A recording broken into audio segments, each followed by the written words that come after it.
une semaine, 2 semaines, on a eu des acouphènes, mais violents, quoi. On est Soror, un projet assez récent, bruxellois. C'est un projet qui est parti d'une composition de basse-chant. Et puis voilà, on a harmonisé, on a tourné autour. On fait une musique en tout cas qui est assez hypnotique, dans laquelle on laisse aller le groove et le feeling. C'est assez tendu finalement. C'est un peu sur le fil, j'aime bien cette expression. Patrick Coutin, j'aime regarder les filles. Bah oui.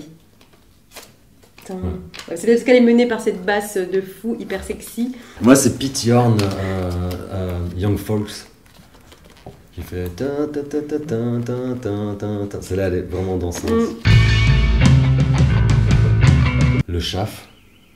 Le Chaf, ouais, pour leur programmation assez alternative. Petit bar un peu footrack, comme ça, avec une programmation comme très éclectique. C'est toujours un lieu où le monde musical bruxellois se rencontre un peu. Ouais, on boit plein de bières, c'est cool.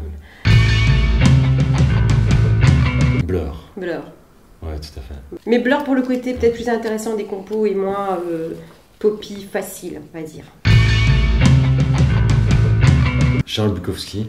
Bon, moi je suis prof de lettres, hein, donc donc c'est assez difficile, hein, parce qu'on va pas commencer à faire un cours de littérature, mais j'aime bien Flaubert, même si ça peut paraître une écriture de notre époque, mais je suis peut-être une fille d'une autre époque. Et sinon il y a, oui, Camus. Voilà. Camus, c'est... Ah ouais, c'était mon premier concert, c'était Silverchair au VK. C'était en 99, je me souviens. Et ça allait tellement fort, ma burne.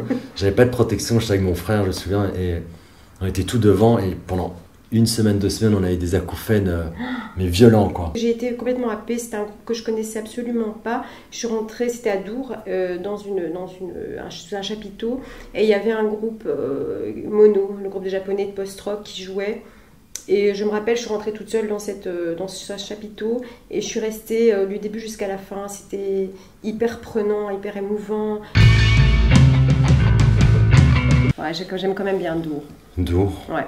À chaque fois, j'ai découvert des nouveaux trucs que je connaissais pas et je me laissais un peu guider par le son. Et à chaque fois, j'ai découvert des trucs qui sont restés des groupes que j'écoute encore aujourd'hui, quoi. Et maintenant, il y a des petites choses comme ça qui se passent aussi. On a joué dans un tout petit festival qui s'appelait le Risquons tout en goguette. C'est des anciens scouts qui ont investi un petit lieu de scouts et qui font jouer des groupes. C'est tellement familial, ils font ça avec des produits locaux et il y a une âme aussi. Donc c'est aussi chouette d'être hors des grandes infrastructures.